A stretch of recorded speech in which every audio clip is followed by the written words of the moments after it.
सूत्र हम लोग का चल रहा था तुल्यास्य प्रयत्नम सवर्णम। यह सूत्र है स्वर्ण संज्ञा विधायक सूत्र। सवर्ण संज्ञा विधायक सूत्र। इस सूत्र के माध्यम से क्या होता है, सवर्ण संज्ञा होती है, ठीक है ना। यह स्वर्ण संज्ञा क्या क्या करता है, विधान करता है, इसलिए स्वर्ण संज्ञा विधायक। विधायक अर्थात जो विधान करे, कार्य करे, ठीक है, उसको विधायक कहते हैं। और नेता लोग में बात अलग है, ठीक है, वो विधायक अलग होते हैं। तो अभी तक हमने जाना कि स्वर्ण संज्ञा किसकी होती है, ठीक है। किन दो वर्ण की स्वर्ण संज्ञा नहीं हो रही थी, री और री की। उसकी परस्पर स्वर्ण संज्ञा करने के लिए क्या किए हम लोग, वार्तिक लाए हैं, ठीक है ना। उसके बाद से उच्चारण स्थान जान लिए हैं। अब जानते हैं, उसमें आया था ना कि तलवादी स्थान एवं आभ्यंतर प्रयत्न, आभ्यंतर प्रयत्न के विषय में, ठीक है ना। आभ्यंतर प्रयत्न, ठीक है ना। आभ्यंतर प्रयत्न ये होता है ना, प्रयत्न इसका एक समूह है। यत्न दो प्रकार का होता है, उसी में आभ्यंतर प्रयत्न आता है, ठीक है ना। प्रकरण को हम लोग जान रहे हैं तो शुरू से उठाते हैं। जैसे राम जी के बारे में जानना है तो क्या किए हैं, रघुवंश में रघु से उठाए, दिलीप से उठा दिए हैं, ठीक है ना। वैसे तो इसका क्या है, जान लेते हैं कि ये किसका भेद है। आभ्यंतर जो प्रयत्न है किसका भेद है, तो यत्न का भेद है, यत्न, ठीक है ना। यत्न कितने प्रकार का होता है, दो प्रकार का। यत्नो द्विधा, द्विधा यत्न दो प्रकार के होते हैं। धा अर्थात होता है प्रकार, द्वि अर्थात दो, और धा अर्थात प्रकार। अब कहें त्रिधा मतलब, चतुर्धा मतलब, पंचधा मतलब, ठीक है ना। इसी तरह षड्धा, सप्तधा इत्यादि, ठीक है ना। तो यत्न जो होता है वह कितने प्रकार का होता है, दो प्रकार का होता है। पहला कौन है उसमें, आभ्यंतरो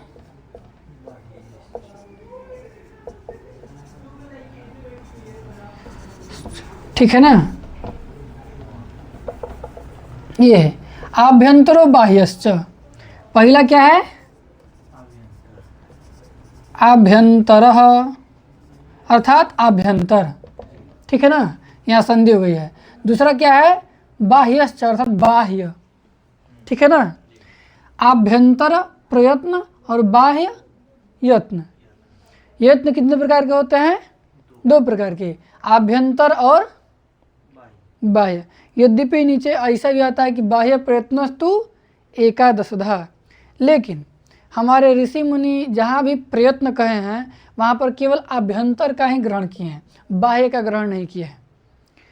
बाह्य का सबसे पहले मतलब प्राथमिकता आभ्यंतर को दिए हैं, ठीक है ना, बाह्य को नहीं दिए हैं। यत्न मतलब प्रयास, किसी भी शब्द को, किसी भी वर्ण को बोलने के लिए जो किया गया यत्न है, ठीक है ना। यदि वह आंतरिक है तो उसको आभ्यंतर प्रयत्न कहेंगे, और यदि बाह्यिक है तो क्या कहेंगे, उसको बाह्य प्रयत्न कहेंगे, ठीक है ना। अब क्या कहते हैं,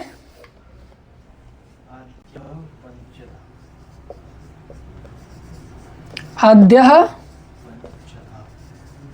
पंचधा। पंचधा मतलब पंच मतलब पांच, धा मतलब पांच प्रकार का, ठीक है ना, हो जाएगा ना। कौन होता है, तो आद्य। आद्य मतलब क्या, आद्य पांच प्रकार का होता है, नहीं। आदि का अर्थ, आदि का अर्थ बताए थे, आदि अर्थात प्रथम, मतलब जो सबसे पहले है। अब इन यत्नों में सबसे पहला यत्न कौन है, आभ्यंतर, मतलब आभ्यंतरः पंचधा। जो आभ्यंतर प्रयत्न है वो कितने प्रकार का होता है, पांच प्रकार का होता है। इतना समझ में आ गया। अब वो 5 प्रकार कौन कौन सा है?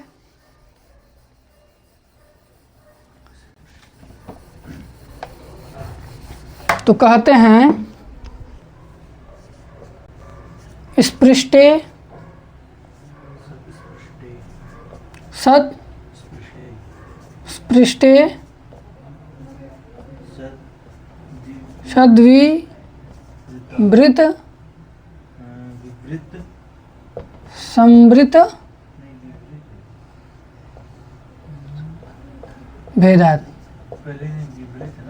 विवृत समृद्ध भेदात, समृद्ध विवृत भेदात है।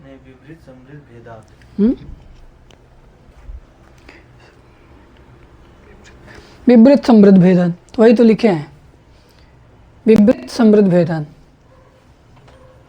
अच्छा, ईषद विवृत और विवृत समृद्ध भेदात, ठीक है ना। यहाँ पर है स्पृष्ट, ईषद स्पृष्ट, ईषद विवृत और यहाँ पे, ठीक है ना,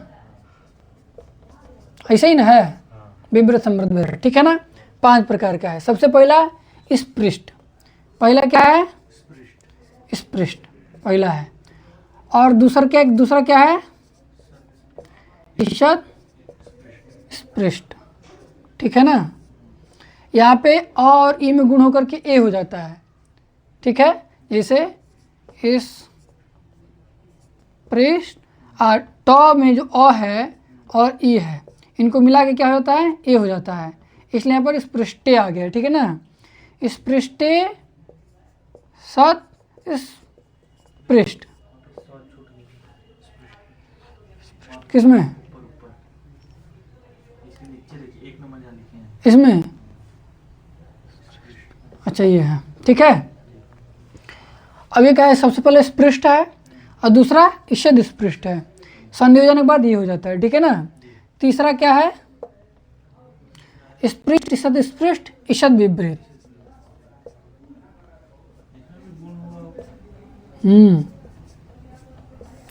अब इसमें क्या है? अ है, इसमें ई है, दोनों को मिला के क्या हो जाएगा? ए। तो वहीं पे ट में ए लग जाएगा और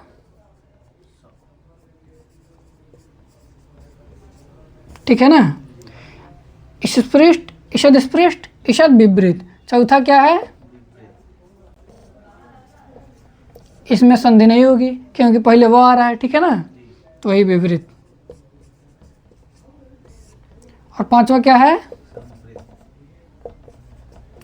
ये भी वही हाल है, तो ये भी ठीक है ना। संधि समझ में आ गया। इसमें क्या है? स्पृष्टेशत स्पृष्टेशत विवृत विवृत समृद्ध, ठीक है ना। इसको कैसे बोलेंगे? स्पृष्टेशत स्पृष्टेशत विवृत विवृत समृद्ध, ठीक है ना, भेदात। 5 प्रकार हुआ, ठीक है ना। पहला क्या था? पहला क्या है? स्पृष्ट है। दूसरा क्या है? ईषद स्पृष्ट है। तीसरा क्या है? ईषद विवृत। चौथा और 5वां समृद्ध भेदात। अब कह रहे हैं तत्र, ठीक है ना। भेदा मतलब भेद और भेदात मतलब क्या? भेदात मतलब भेद से, भेद से। हाँ। स्पृष्ट, ईषद स्पृष्ट, ईषद विवृत विवृत समृद्ध भेद से जो आद्या मतलब अभ्यंतर प्रश्न होता है वह 5 प्रकार का होता है, ठीक है ना। पंचमी का रूप है। जैसे रामात मतलब राम से, वैसे इसी तरह भेदात मतलब भेद से, ठीक है ना। अब आगे कहते हैं तत्र स्पृष्टम स्पर्शानाम, ऐसे है स्पर्शानाम, ठीक है। तत्र स्पृष्टम, हाँ यहाँ पे तत्र स्पृष्टम स्पर्शानाम। अब कह रहे हैं तत्र मतलब इन 5 प्रकारों में जो स्पृष्ट है उसका वह स्पर्श संज्ञक वर्णों का है, ठीक है ना। इसको बैठाएंगे कैसे? स्पर्शानाम आभ्यंतर प्रयत्नम स्पृष्टम, यहाँ पर आभ्यंतर जोड़ देंगे, ठीक है ना। आभ्यंतर प्रयत्नम। अब कहेंगे स्पर्शानाम मतलब स्पर्श संज्ञक वर्णों का, आभ्यंतर प्रयत्नम मतलब आभ्यंतर प्रयत्न, स्पृष्टम अर्थात स्पृष्ट होता है। वाक्यार्थ लगा, वाक्यार्थ हुआ क्या होगा इसका? स्पर्शानाम, मतलब ऐसे वर्ण जिनकी स्पर्श संज्ञा होती है वह क्या कहलाएंगे? स्पर्श संज्ञक वर्ण। ठीक है ना। और स्पर्श संज्ञक वर्णों का अभ्यंतर प्रयत्न क्या होता है? ठीक है। अब स्पर्श संज्ञक वर्ण हैं कौन से? जिनकी स्पर्श संज्ञा होती है वह वर्ण कौन कौन से हैं? तो नीचे से कितने लाइन में? दूसरे में है ना, लिखा है कादयो मावसाना स्पर्शः। ठीक है ना। मूल में नीचे से दूसरे लाइन पे मूल वो होता है, ये है मूल, इस लाइन के ऊपर मूल है ये। ठीक है ना। उसमें क्या लिखा है? कादयो मावसाना स्पर्शः, वहां से अर्थ लगाएंगे। ठीक है ना। तत्र स्पृष्टम स्पर्शानाम और कादयो मावसाना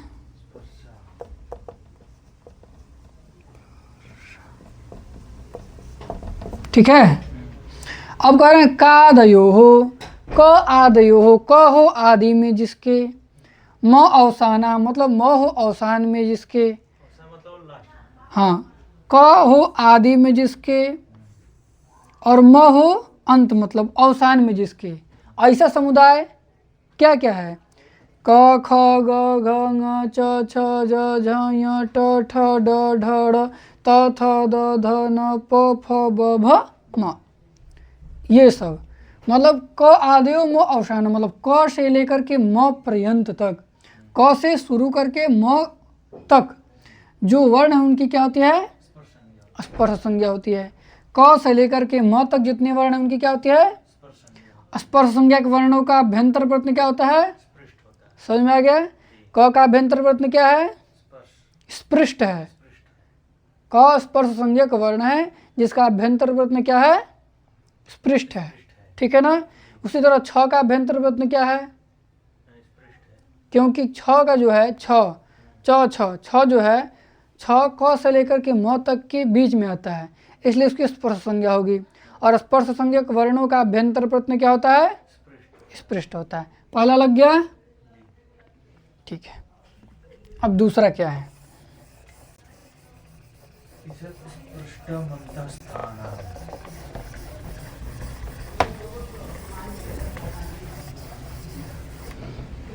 ये हो गया। इसका क्या है? क से लेकर के म तक।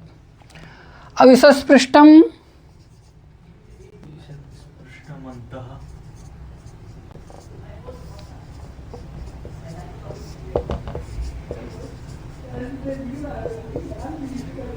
ठीक है, यहाँ पर तोड़ेंगे। ईषद स्पृष्टम अंतः स्थानम। ठीक है ना। और फिर क्या कह रहे हैं? यणोन्तस्था,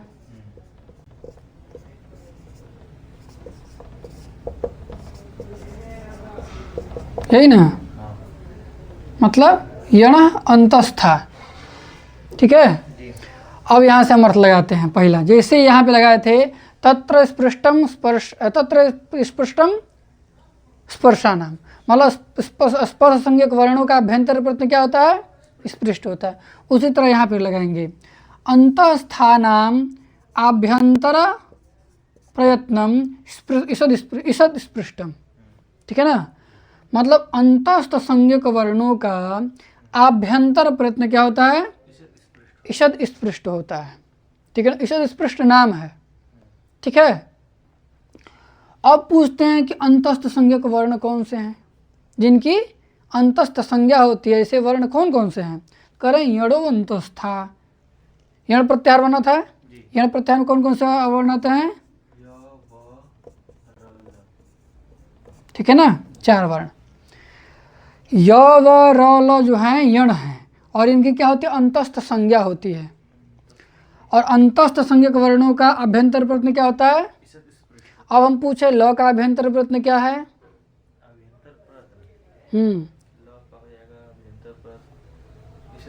ईषद स्पृष्ट, क्योंकि ल जो है वो यण प्रत्याहार घटित वर्ण है। यण प्रत्याहार घटित वर्ण मतलब यण प्रत्याहार में आने वाला वर्ण। यण प्रत्याहार घटित वर्ण होने के कारण इसकी क्या होती है, अंतस्थ संज्ञा होती है, और जिसकी भी अंतस्थ संज्ञा होती है उसका अभ्यंतर प्रत्यय क्या होता है, ईषद स्पृष्ट होता है। इसलिए य व र ल का अभ्यंतर प्रत्यय क्या होगा, ईषद स्पृष्ट होगा। क ख ग घ ङ च छ ज झ ञ ट ठ ड ढ ड़ त थ द ध न प फ ब भ म, इनका अभ्यंतर प्रत्यय क्या होगा, स्पृष्ट होगा। और य व र ल का अभ्यंतर प्रत्यय ईषद स्पृष्ट। ये भी हो गया। अब आगे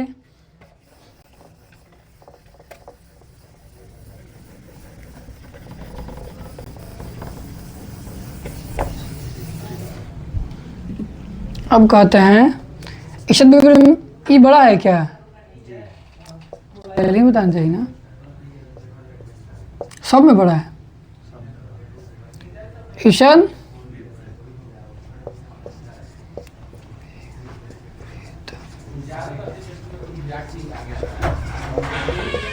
ईषद विवृतम उष्माणम, और यहाँ पे सलम उष्माणा है।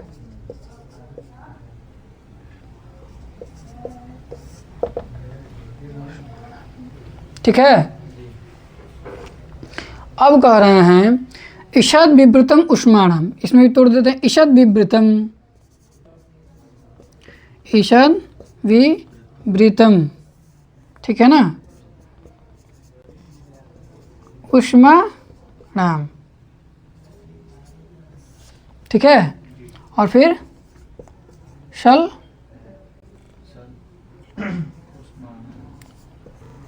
सलम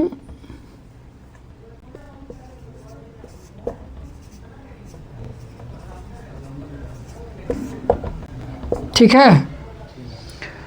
कह रहे हैं अब तीसरा, उष्माणाम आभ्यंतर प्रयत्नम ईषद विवृतम, आभ्यंतर प्रयत्न फिर बीच में लाएंगे। इसका अर्थ क्या होगा, उष्मा संज्ञक वर्णों का, उष्माणाम लिखा है, उष्माणाम लिखा है, देखा जाए कहाँ पे, यहाँ पे उष्माणाम, उष्माणाम कहाँ लिखा है, जी।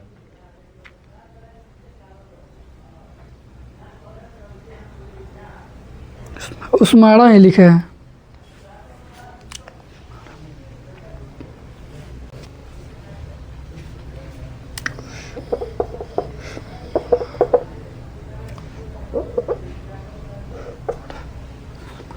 उस्माड़ा उस्माड़ा है, ये और देखा ना, माँ में आ है,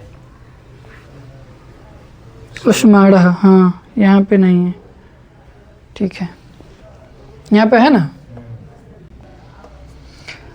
अब क्या है, ईषद विवृतम, ठीक है, ईषद विवृतम उष्माणाम मतलब उष्मा संज्ञक वर्णों का अभ्यंतर प्रत्यय क्या होता है, ईषद विवृत होता है। अब उष्मा संज्ञक वर्ण कौन से हैं, तो सल प्रत्याहार में स स श ह, ठीक है ना, स और ह, ये जो हैं ये इनकी कौन सी संज्ञा होती है, उष्मा संज्ञा होती है। और उष्मा संज्ञक वर्णों का अभ्यंतर प्रत्यय क्या होता है, ईषद विवृत होता है। इसलिए स और ह का अभ्यंतर प्रत्यय क्या होगा, ईषद विवृत होगा। क से लेकर के म तक जितने भी वर्ण हैं उनकी स्पृष्ट होगा, ठीक है ना, अभ्यंतर प्रत्यय क्या होगा, स्पृष्ट होगा। इसका संज्ञा क्या होता है, स्पर्श संज्ञा होता है। फिर ईषद विवृत है तो य व र ल, ये हैं। य व र ल का अभ्यंतर प्रत्यय क्या होता है, ईषद स्पृष्ट होता है। य व र ल की कौन सी संज्ञा होती है, अंतस्थ संज्ञा। अब ईषद विवृत का आता है तो स ह, इनका अभ्यंतर प्रत्यय क्या होता है, ईषद विवृत होता है। इसकी कौन सी संज्ञा होती है, उष्मा संज्ञा होती है। कहीं प्रश्न आ जाए कि उष्मा संज्ञा का वर्ण है तो स ह यही होंगे, ठीक है। और अंतस्थ संज्ञक वर्ण तो य व र ल, स्पर्श संज्ञक वर्ण तो क से म पर्यंत तक। अब आता है विवृतम, ठीक है ना, तो विवृतम स्वराणाम, यही ना है। हाँ।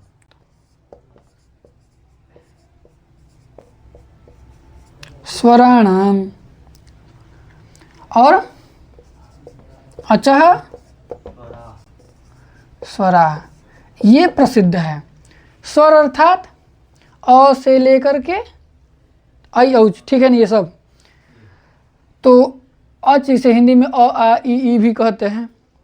तो अच जो है अ ई उ रिल री ए ओ ऐ औ, ठीक है ना, इनकी कौन सी संज्ञा होती है? स्वर संज्ञा, इनको स्वर कहते हैं। और जितने भी स्वर संज्ञक वर्ण हैं उनका अभ्यंतर प्रत्यय क्या होता है? विवृत होता है। इसलिए अ ई उ ए ऐ ओ औ अन अ, ठीक है ना। और इसमें अ ई उ रिल री ए ओ ऐ औ, ठीक है ना, इनका अभ्यंतर प्रत्यय क्या होता है? विवृत होता है। और संज्ञा कौन सी होती है? स्वर संज्ञा। विवृत का अ से लेकर के अच ही करते हैं, ठीक है ना। अच की क्या होती है? अच जो होते हैं उनका अभ्यंतर प्रत्यय विवृत होता है। और संज्ञा कौन सी होती है? स्वर संज्ञा। अब कोई पूछे कि य का अभ्यंतर प्रत्यय क्या है? योग अब य से यज्ञ वाला य, ईषद स्पृष्ट, ठीक है ना। य का अभ्यंतर प्रत्यय क्या होता है? ईषद स्पृष्ट। संज्ञा कौन सी होती है? अंतस्थ संज्ञा। स ह का अभ्यंतर प्रत्यय क्या होता है? ईषद विवृत। संज्ञा उष्मा संज्ञा। और जो अच होते हैं उनका अभ्यंतर प्रत्यय विवृत होता है। संज्ञा स्वर संज्ञा, ठीक है।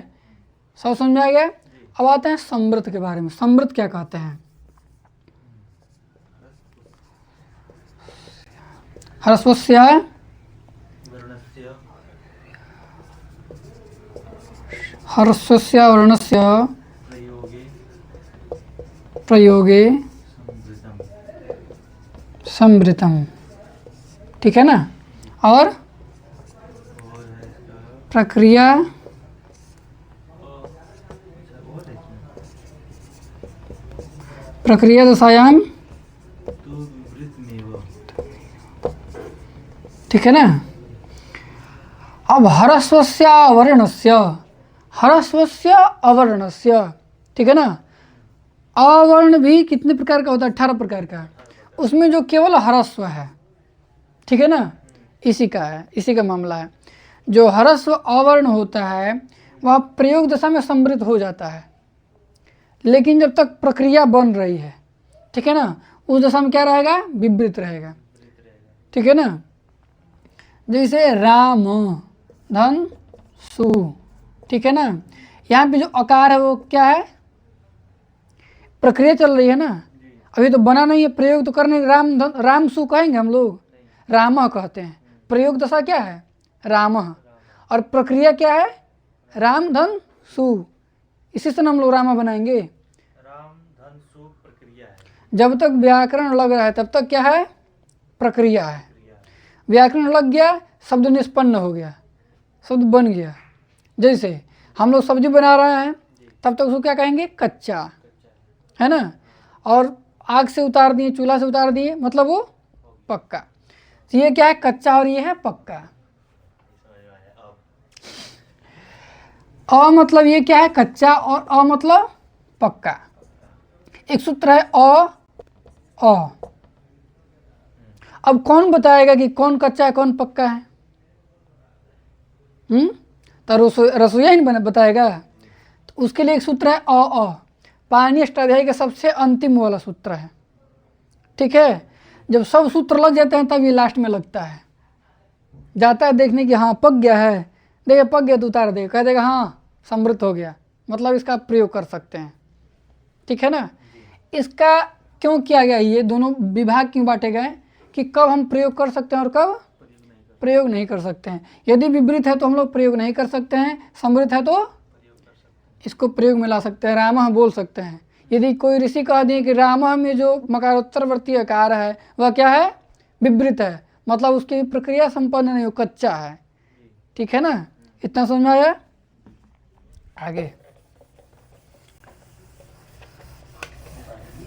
अब बाह्य प्रयत्न की बारी है। बाह्य प्रयत्न हम रहने देते हैं, ठीक है, क्योंकि ये बड़ा होते चला जाएगा। एक दिन की और कक्षा ये सूत्र की ना।